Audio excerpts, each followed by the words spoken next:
오늘 그 나경원 의원을 만나러 왔습니다. 나경원 의원님 같은 경우는 굉장히 뭐 여전사 이미지도 있고 날카로운 느낌도 있는데 사석에서는 큰 누님 같은 느낌이 있어요. 저랑 한번 들어가 보시죠. 의원님 계십니까? 안녕하세요. 오신다 그래서 내가 예. 구두도 신고 예. 자켓도 입고 있어요. 아 이러지 말라니까. 그냥 원래 편안한 대로 평상시대로 계시라니까요. 다시 내 평상시 옷으로 갈아입어도 되나? 아니 지금이 더 낫습니다. 여기 우리 친정집에 있었던 글씨인데요. 유명한 사람 글씨도 아니고 그냥 글씨인데 뜻이 흥국 일념이잖아. 제가 국회의원 되니까 어머님 가져오셨대요. 굉장히 오래된 게 보이네요. 네. 근데 이거 좀 닦아야 되겠다. 네, 청소는 안 하시는 것 같아요. 좀 안 하거든. 가시죠. 의원님 인터뷰 오랜만이네요. 네. 인터뷰는 이렇게 각 잡고 하는 인터뷰 오랜만인데. 각이 잡혔나요? 저희 프로그램이 앵커 마음대로 만나는 인터뷰입니다. 내가 뽑힌 거예요, 김진 앵커님한테. 신난다. 요새 인기 많으신데, 김진애. 저보다는 의원님이 요즘 더 인기가 많으신 것 같은데. 세 개를 아직 안 하셨어요? 당대표, 서울시장, 대통령 어떤 직책이 마음에 드시나요? 고민은 못 해봤는데요. 딱 하나만 하실 수 있어요. 대통령 해야죠. 한 번 더 말씀해 주세요. 대통령 해야죠. 잘할 것 같지 않아요? 서울시장도 굉장히 잘할 것 같다는. 우리 국민들 전체를 위해서 대통령을 해야 되겠죠. 한 자리만 할 수 있다면. 예전에 그 어떤 쇼츠에서인가 나경원 의원님 본인의 외모 평가에 대해서 난 한 8점 정도밖에 안 된다 이런 점수를 주셨던 게 기억나는데 8점 줬어요? 그랬다는데요. 7점 줘야 되는데. 7점? 너무 겸손하신 거 아니에요? 그냥 시원하게 10점 지르세요. 약간 외모가 예쁘다, 잘났다 이런 게 오히려 진짜 진정성을 좀 이렇게 좀 가리거나 방해하는 그런 적도 있지 않으세요? 맞아요. 손해 많이 봤어요. 정말 열심히 일하는데 일하는 건 다 어디로 가버리고 무슨 얼굴이 어쩌고 이런. 베스트 드레서상 한번 받지 않으셨어요 예전에? 여러 번 받았어요. 여러 번 받았죠. 바지 정장이 가장 잘 어울리는 여성 정치인에 꼽혔던 것도 제가 기억나요. 그런 건 잘 기억하시는구나. 그런 것만 기억한다고? 외모 얘기 나와서 말인데 그 이재명 대표랑 한동훈 전 대표 외모 비교했을 때 그나마 좀 한동훈 전 대표가 좀 낫다라고 말씀 주셨잖아요. 그래서 그 후속 질문을 좀 또 한번 재미삼아 준비해 봤습니다. 자, 홍준표 시장이 그랬잖아요. 한동훈 전 대표는 오세훈 같이 미남 아니면 셀카 함부로 찍지 말라. 그래서 남자 정치인들 중에서 그래도 또 뭐 잘생겼다는 분이 오세훈 시장, 한동훈 전 대표 두 분 중에서 나경원 의원님이 보시기에는 누가 더 또 외모가 좀 잘생겼다. 홍 시장님은요, 그 K대 그게 있어요. 그리고 K대 선후배끼리는 되게 지켜줘 보면 가만히 보면. 네. 근데 뭐 두 사람 다 뭐 인물은 괜찮으시죠. 둘 중에 한 명을 그래도 좀 평가하신다면, 고르신다면? 별로 두 분 다 제 타입이 아니네요. 자, 그럼 조금 진지한 질문. 누가 더 잘못했다라고 보십니까? 29번의 연쇄 탄핵, 비상계엄. 비상계엄 뭐 칭찬할 수 없는 일이지만 저는 진짜 오래간만에 국회를 들어왔죠. 4년을 쉬었다가. 이런 국회가 있냐 이런 생각밖에 안 들더라고요. 이재명 대표의 민주당은 해도 너무했습니다. 29번의 탄핵. 한번 생각해 보세요. 나라가 돌아가겠습니까? 저는 끔찍하더라고요. 와서 보니까. 뭐 22대 1년 동안 몇 개 통과했을까? 113건을 표결 통과를 했어요. 그러니까 민주당은 이제는 합의라는 건 없습니다. 합의 노력도 안 해요. 의회 독재죠. 의회 독재. 요새 그 살짝 여전사 이미지가 다시 소환되는 것 같다. 최근에 3.1절 그 장외 집회도 갔다 오셨잖아요. 어떠셨나요? 정말 많은 국민들이 나와주신 거에 참 감사하다는 생각이 들더라고요. 그분들이 왜 나왔을까? 이재명 대표가 대통령이 된다면 큰일 나겠다 이런 생각으로 나오신 분들도 있을 거고요. 추진해왔던 법이나 이걸 자세히 보니까 생각보다 이건 너무 신복적인 부분이 있는 것 아니야? 이런 생각들을 들게 한 부분도 있는 것 같아요. 야당에서는 극우라고 부르잖아요. 그 탄핵 반대 집회 나온 시민들도 극우 집회다 이렇게 표현하고 거기에 참석한 뭐 나경원 의원님 등등도 극우 국회의원이다, 극우다. 어떻게 보세요? 이 명명에 대해서? 극자가 들어가는 건요. 원래 폭력이 수반되는 걸 극우라 그럽니다. 우리는 폭력을 한 적이 없고요. 뭐 우리를 극우라고 부르면 장애로 나가신 이재명 대표도 되돌려드리고 싶네요. 극자라고 불러야 되겠죠. 혹시 여전사 이미지 부담스럽거나 좀 아쉽다거나 그런 거지는 않으세요? 제가 제일 요새 계속 얘기하는 게 야, 우리는 3기를 타파해야. 3기가 뭐예요? 좌파 기득권 세력, 거기에 기생하는 기생세력. 마지막 기회주의자. 아, 여전사라니까. 아, 전 기회주의자는 네. 못 보겠어요. 탄핵 국면 중에서도 뭐 앞장서서 탄핵을 시키신 분, 또 탄핵 빨리 하라고 그랬다가 아, 탄핵 반대 여론도 꽤 있네 하고서 가만히 계신 분. 큰 고민 없이 국민들이 탄핵 찬성이 맞는 것 같아 막 읽었다가 우리가요, 제가 맨날 그래요. 우리 당이 늘 망조가 드는 것. 이 항상 패션 우파들이 득세하기 때문 문제다. 싸울 때 싸우지 않고. 이렇게 뭐 검댕이 묻을까봐 다 도망가 있다가 남 싸울 때는. 이제 세상 정리되면 나와서 나는 깨끗해 하고 있으면 그 깨끗한 사람들만 자꾸 뭐 중도 확장이라고 쳐주니까 안 되는 거예요, 우리 당이. 한동훈 대표는 이번에 책 쓰면서 내가 아니었으면 우리 당이 계엄을 못 막았다라고 평가하기도 했는데 그분은 소신주의자네요. 상황 판단이 굉장히 다른 분이죠. 제가 당대표라면 네. 대통령과 먼저 통화하려고 했을 것 같아요. 대통령 계엄이 정당하냐. 이 부분을 판단하고 그 다음에 해야지 혼자 먼저 들어가는 건 아니다. 그 대통령을 그 다음날 대통령실에 가서 다 같이 만났습니다. 딱 앉자마자 한동훈 대표는 저 왜 체포하려고 했습니까? 그 얘기 한마디 물어보고 그 다음엔 아무것도 말씀 안 하더라고요. 아, 그것만 물어봤어요, 한 대표가? 딱 그 얘기만 물어보시더라고요. 근데 물론 뭐 그 부분이 계엄의 정당성 부분 판단이라든지 이런데 본인은 그게 가장 중요한 기준이었는지 모르겠지만 대통령 그에 대해서 뭐라고 답변하셨어요? 그런 적이 없다는 취지의 답변을 하셨던 것 같아요. 부인하셨군요. 네. 다른 질문은 안 했습니까? 그 질문 이외에 아무 말씀 안 하셨습니다. 우리 좀 의아해했어요, 사실은. 그 이번 계엄 때 정치인 체포설에 대해서 어떻게 판단하십니까? 저는 사실은 뭐 체포설 자체에 대해서는 저는 조금 믿기 어려운 부분이 있다고 생각을 해요. 이게 이제 결국 지시 과정이나 뭐 이런 과정에 있어 더 부풀어진 부분이 있지 않나 이런 생각을 하기도 하는데요. 어떻게 보면 그것이 꼭 중요한 문제인가? 저는 또 그 생각도 합니다. 탄핵 얘기가 자연스럽게 나오는데 판사 출신이시니까 의원님이 보시는 기류는 좀 어떻게 보고 계세요? 누가 알겠습니까인데요. 헌재 재판관 하셨던 분들하고 얘기할 기회가 있었어요. 이 평의가 시작이 되면 핸드폰도 다 꺼놓는다. 일체 외부 접촉을 안 한다. 이게 기본적인 평의를 할 때 그렇게 했다는 말씀드리시고요. 그래서 누가 알겠습니까?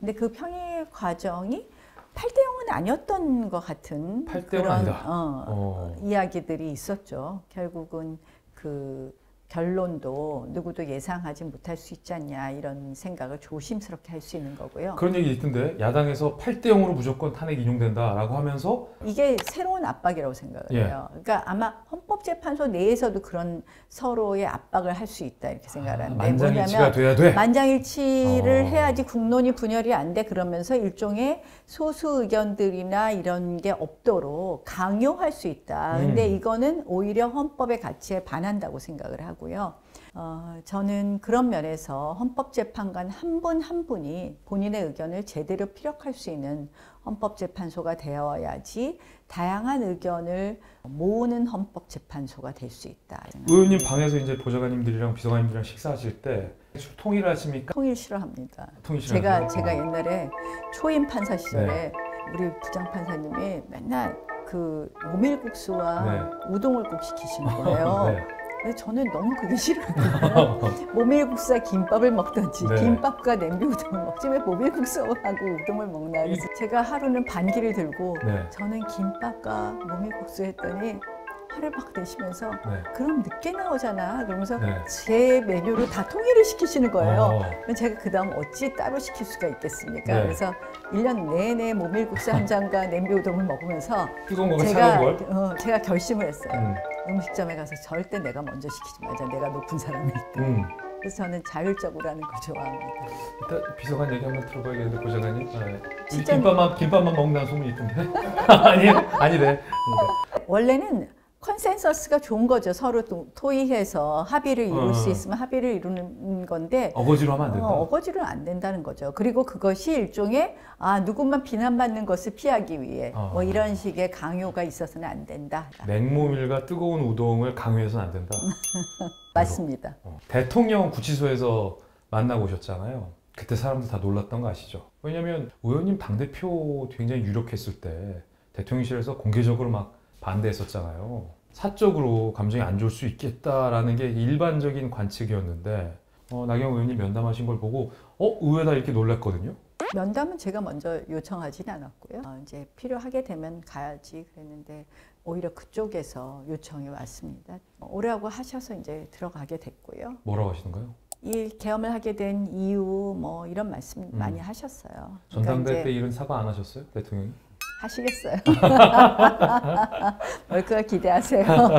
혹시나 저는 해서. 뭐 지나간 일은 네. 그냥 잊어버립니다. 잊어버리고요. 안타까운 것 같아요. 대통령이 인사가 우리가 만사라는 얘기가 있는데 제일 못하신 게 인사 망사가 되게 한 거 아닌가. 일각에서는 이건 박근혜 전 대통령 탄핵 국면과는 다르다. 전혀 여러 가지 다르죠. 다르다. 의원님은 어떻게 보세요? 전혀 다르다고 생각합니다. 국민들이 계엄과 탄핵을 바라보는, 그러니까 탄핵을 바라보는 게 달라졌다. 대통령 탄핵 절차가 벌써 3번째이다 보니까 국민들께서도 이렇게 대통령이 쉽게 탄핵되는 것이 맞겠느냐. 국민들 손에 의해서 뽑은 대통령을 이 헌법재판관 몇 명이 탄핵시키는 게 맞겠느냐에 대한 근본적인 그런 물음들도 하시게 되는 것 아닌가 이런 생각을 해봅니다. 이재명 대표가 그 탄핵 촉구, 찬성 집회 참여를 독려했잖아요. 이 대표가 독려를 했는데도 탄핵 찬성 집회 측이 굉장히 좀 제한적으로 모였던 것, 그 이유는 뭐라고 보세요? 강제 동원이 없어진 거죠. 민주당 쪽에. 저는 민노총과 관련이 있다고 봅니다. 무슨 얘기인가요? 사실 민주당의 대규모 집회의 뒷배경에는 민노총 참여자들이 많이 있었다고 생각을 하는데요. 윤석열 대통령이 잘한 것, 민노총의 노조 회계에 공시한 거라고 생각을 합니다. 불법 파업 상당히 줄었고요. 결국 노조 회계 공시가 저는 이번 탄핵 집회, 찬성 집회 숫자를 줄어들게 하는 것과 무관하지 않다. 이렇게 봅니다.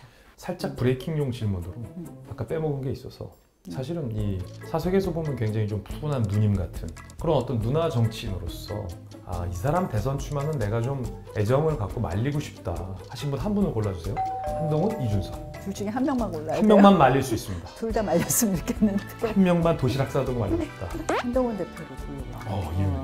제가 한동훈 대표에 대한 애정이 더 많은가 봐요. 이준석. 이준석 의원은 이제 남아있는 애정이 없습니까?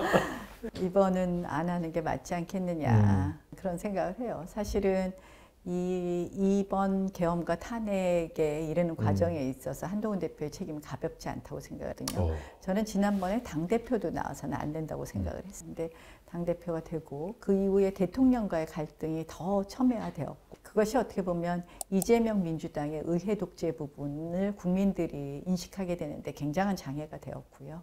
단순히 계엄이 위헌 위법이라고 먼저 이야기했다. 내란죄를 자백한 것이다. 이 두 문장으로 그분의 잘못을 이야기하는 것이 아니라 조금 더 성숙해서 오면 훨씬 더 좋은 자원이 될 수 있다. 그러니까 제가 아끼는 마음으로 저는 한동훈 대표 안 말리고 싶네요. 이재명 대표 재판 얘기도 여쭤볼 수밖에 없습니다. 2심은 어떻게 예상하세요? 전 크게 다르지 않을 거라고 생각합니다. 백현동 협박 발언 관련해서 지금까지는 분명히 협박을 받았다. 협박을 받은 공무원들도 찾고 있다. 이런 스탠스였는데 마지막에 최후 진술 때 내가 엉뚱한 공문을 보고 착각했던 것 같다. 라고 스탠스를 바꿨잖아요. 판사 출신으로 봤을 때 양형에 좀 참작이 되나요? 양형이 중해질 것 같아요. 오히려 괘씸해서. 오히려 반대로 간다. 아니 여태까지 이 중요한 사건에 대해서 일관되게 협박받았다고 얼마나 국회 답변인가요? 경기도 도의회 답변인가요? 여기서 다 그렇게 얘기한 거 아니에요? 주장한 거 본인이 막 끌고 새로운 거 들고 나와가면서 제가 판사라면 괘씸죄를 더 중하게 하겠네요. 몇 년 선고하시겠어요? 저는 법정 구속이에요. 그럼 이거 초강경인데. 괜찮아요. 그래서 지금 야당에서는 전현희 최고위원 같은 경우는 만약에 이재명 후보가 대통령이 되면 당선되면 선거법을 포함해서 대장동, 백현동, 성남FC, 대북송금 재판 정지를 외치던데 민주당 그런 법도 통과시킬걸요? 지금 민주당이 무슨 법을 못 통과시킵니까? 그까짓 거 아마 금방 할 거예요. 법리적으로는 정지되는 게 맞아요? 아니 그러니까 그들이 무슨 법리가 맞나요? 그들은 그냥 하잖아요. 최근 여론조사 보니까 이재명 대표가 굉장히 좀 고무될 법한 조사 나왔는데 실제 민심하고는 어떻게 보세요? 실제로 저는 많은 분들이 이재명 대표에 대해서는 무서운 사람이다, 두려워하고 이건 맞다고 생각하거든요. 그런 걸 보면 우리 당 후보로 거론되는 분들이 국민들께 좀 신뢰를 못 주는 거 아닌가 이런 생각도 해봤어요. 예를 들어 지금 가장 잘 나오는 분이 김문수 장관이잖아요. 그 부분은 어떻게 보세요? 김문수 장관님의 장점은 전 일관성이라고 생각을 합니다. 본인이 생각하는 신념 가치에 있어서 일관성은 국민들한테 지금 많이 평가를 받고 계신다고 생각을 하는데 아직 이제 본인이 조기 대선 이야기하는 건 맞지 않다고 생각해서 행보를 하고 있지 않기 때문에 사실은 국민들한테 뭐 이 대선 주자로서의 행보 예컨대 뭐 정책 이야기도 막 하고 이럴 수 있으면 몰라도 지금은 그런 이야기를 못 하시잖아요. 아직 그분에 대해서 뭐 정책적으로 어떤 행보를 할 것이냐 여기에 대해서 평가하기는 좀 이르다고 생각합니다. 약점으로 확장성이 약하다. 저는 그 확장성이라는 말이 굉장히 좀 애매모호한 것 같아요. 우리가 흔히 굉장히 본인 신념이 강한 사람이야 그럼 확장성이 없다고들 보통 이야기하는데 잘 국민들께 설명을 하면 오히려 그것으로 인해서 더 많은 분들이 지지할 수도 있다. 젤렌스키랑 트럼프 정상회담 노딜되는 거 보셨죠, 의원님? 어떤 생각 드셨어요? 생각해야 될 부분을 많이 시사하는 회담이었습니다. 우크라이나가 핵을 보유한 국가인데 핵을 포기했습니다. 남들이 지켜준다는 말만 믿고 우리의 안보는 우리가 지켜야 된다. 이 트럼프 이기는 굉장히 우리한테 위기의 사인을 많이 보내고 있어요. 트럼프 대통령이 계속 방위비 더 내야 돼. 왜 안 내? 이러고 있어요. 저는 이게 기회다. 우리 자주국방할게. 자, 너희들이 끝까지 지켜줄 수 있어? 우리도 핵무장 할 수 있도록 풀어줘. 원자력 협정해.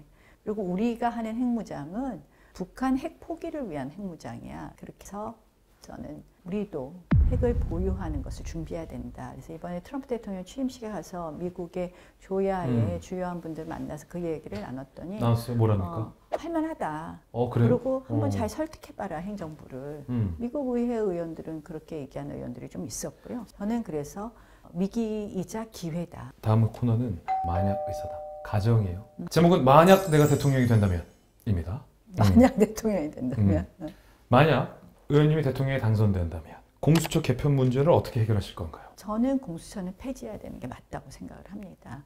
저는 공수처 설치하지 말자고 패스트트랙 투쟁하다가 지금까지 재판을 받고 있는 사람입니다. 그런데요. 정말 공수처는 이럴 줄 알았어요. 제가 공수처는 옥상옥의 기구가 될 것이다. 독립성 얘기하지만 실질적으로는 공수처가 능력 있는 수사기구가 될 수 없기 때문에 오히려 하명수사처가 될 거라고 했고요.